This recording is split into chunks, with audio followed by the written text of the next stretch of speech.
आपण पाहत आहात लोकधारा मराठी न्यूज, आवाज जनतेच्या हक्कासाठी।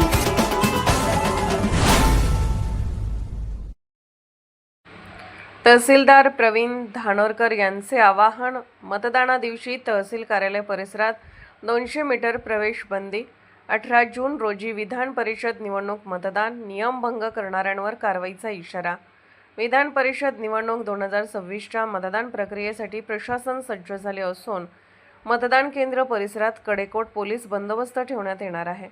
गुरुवार दिनांक 18 जून रोजी सकाळी 8 ते सायंकाळी 4 वाजेपर्यंत प्रशासकीय भवन जत येथील तहसील कार्यालयात मतदान पार पडणार आहे। मतदान प्रक्रिया शांततापूर्ण, निर्भय व पारदर्शक वातावरणात पार पडावी यासाठी तहसील प्रशासनाने विशेष उपाययोजना केल्या आहेत।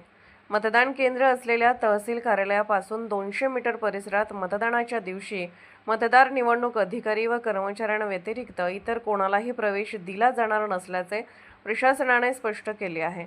मतदान सुरू होण्यापूर्वीपासून ते मतदान प्रक्रिया पूर्ण होईपर्यंत ही प्रवेशबंदी लागू राहणार असून परिसरात कायदा व सुव्यवस्था राखण्यासाठी पोलीस यंत्रणा सतर्क राहणार आहे। गुरुवार गर्दी टाळावी, वाहतुकीस अडथळा निर्माण होणार नाही याची दक्षता घ्यावी, तसेच मतदारांना कोणताही त्रास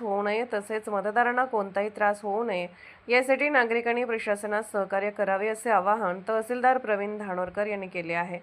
प्रवेशबंदी आदेशाचे उल्लंघन करणाऱ्या व्यक्तींवर कायदेशीर कारवाई करण्यात येणार असल्याचा इशाराही प्रशासनाने दिला आहे। त्यामुळे नागरिकांनी नियमांचे पालन करून निवडणूक प्रक्रिया सुरळीत पार पाडण्यासाठी सहकार्य करावे असे आवाहन करण्यात आले आहे।